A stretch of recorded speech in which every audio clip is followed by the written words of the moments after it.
Hey everybody, this is Zach with Premier RV out here in Bluegrass, Iowa. Today we're going to do a quick walkthrough on the OVR Adventure toy hauler. Let's go. All right, we're going to start on the back here with the ramp for your toy hauler. Nice thing with this, you've got tons of space on the inside and going up that ramp where you can put a side-by-side if you want. Going in here, you'll see right off the bat, you've got window with storage above on the left. You've got your TV, speakers, and your radio right there with storage next to each of those. You've got your flip down sofas. Undo the strap on each end and that just flips down, and then the that folds down and the seat or the backrest flips up. Easy enough there. Same thing on the other side. You've also got your table right here that's strapped to the wall. That's going to come out and sit on top of these pedestals. These obviously are going to come out if you're putting something in here. They just unscrew, and you'll see right on the left hand side here there is a button that's going to release it. Back in here you'll notice your overhead next to where it says OVR. Those are going to be your AC vents. Those are the ducting for that. They are aluminum vents, so all you got to do is clean them, take them off to clean them if you need to, or you can vacuum them out, also super easy. Right next to our fridge and above that table, you'll see where you've got your two furnace ducts, and to the left of that right here is going to be your vent to the exterior. All you do is you grab that and push it or pull it either direction. That's how you change the direction of the airflow for that. Sorry, I'm out in the shop, so if you hear any background noise, apologies in advance. You got a 12 volt fridge here. Nice thing with a 12 volt fridge, if I open the right side of it, is no cooling fins in the back. You've got glass shelving for super easy cleaning as well. And with that being 12 volt, you can run that going down the road off of just your battery or the 7-way from your vehicle. We've got more overhead storage above the other bench, which both of those benches flipped out. You can flip the backrest one more time forward and make that into a little mini bed, so you can have either two individuals or one big one going all the way across.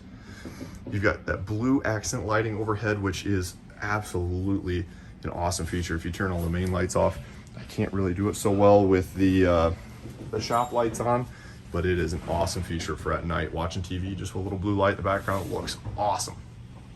Standard microwave up above, 2-burner cooktop in a stainless steel sink.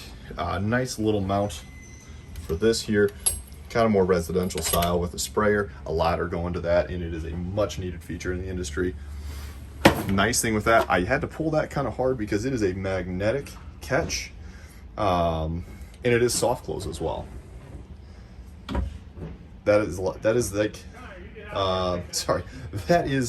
the mechanism on every cabinet and every drawer. Apologies for that. Show you the mechanism here. So for your overheads and for any of your swing outs, here's the mechanism that's going to keep it open and the soft close, and the magnet is going to be built in, so you don't even have to fiddle with it. It's not even going to be in your eyesight. Swing it up to the front here to the bedroom. You've got a big stargazer skylight, more accent lighting, and a wardrobe here. Nice thing with any of the inTechs is you have a secondary spot where you can turn off any light in the house. So you can turn your cabinet accents, your bedroom lights off from here, and you can do the same thing with your main lights on the other side. Sorry for the little speed here, right here. So you've got your thermostat in here as well as your max air controls. That's going to be for your bedroom one. Now there is a secondary max air controls for the fan right here in your hallway next to your kitchen, but I can turn the main lights off from here and the bedroom lights off from here. And your other bedroom spot was the first one I showed. USB outlets there, like I mentioned. You've got nice little accent lighting here. These are little blue lights. They look pretty nice. Good little reading light if you want. It is enough light if you're trying to read with some low light situations. No problem there. More storage above. Now, magnetic catch, these ones do not have a hold though, so these are not gonna be self-sustaining, but they still have the soft close with that magnet.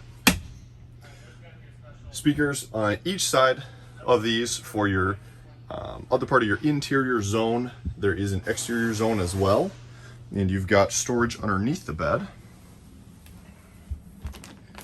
I'm sorry, not on this one. We don't have storage underneath the bed. You have battery access underneath the bed on this guy. Let me see if I can get one of these for you. Whew. So as you can see here, you do get a little bit of storage if you want, or space for a second battery should you choose. Whew. Had to do that, holding it up with my head. We're gonna run to the outside here real quick. One thing I want to touch on coming down this ramp is you have docking lights up above as well as backup camera prep. You got a Girard wind sensing automatic awning. Nice thing with this is it is push button, where I can tap one button, it's going to turn the light off and close the awning.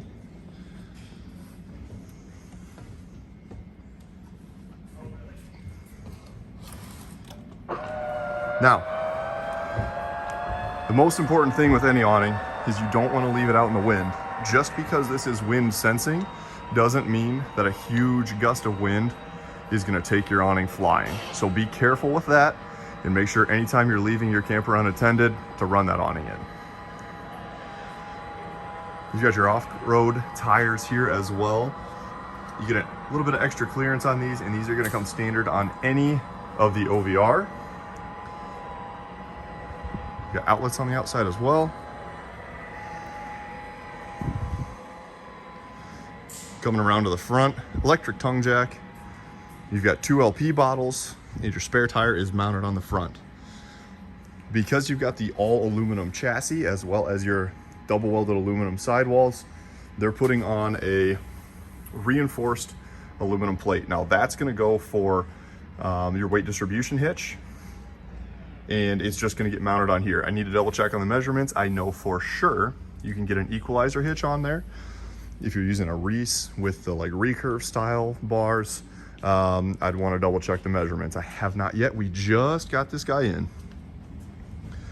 Got your water heater access over here, as well as side solar and cable hookups. Here's your front storage. Nice big front storage. This is going to be the crank down for your manual stabilizer jacks, as well as the foot for your front electric tongue jack. Now that we're probably going to have pre-installed for anybody, but since we just got it in, we haven't popped it on yet. We got to prep this guy out still. Right here, underneath your water heater, you've got a spot for a sewer hose, and your dump station is going to be right here next to it, just down a little bit.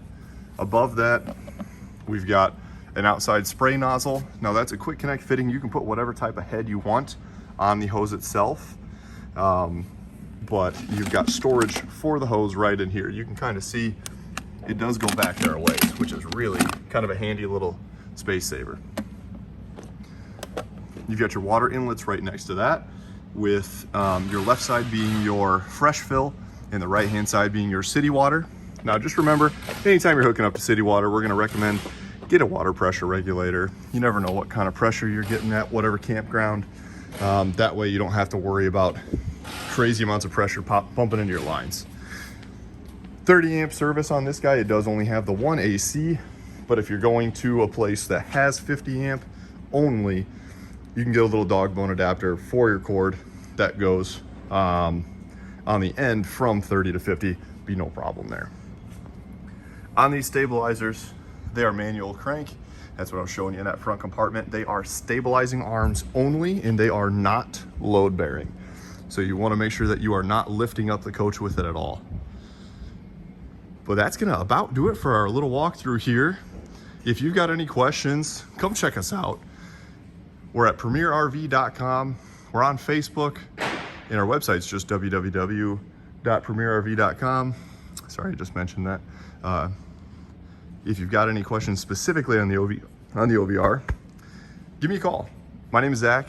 Phone number is 563-424-7788. And I'm going to put all sorts of information in the description on this guy. Thank you for watching. Like and subscribe if you want to see more information and more videos. Thank you so much.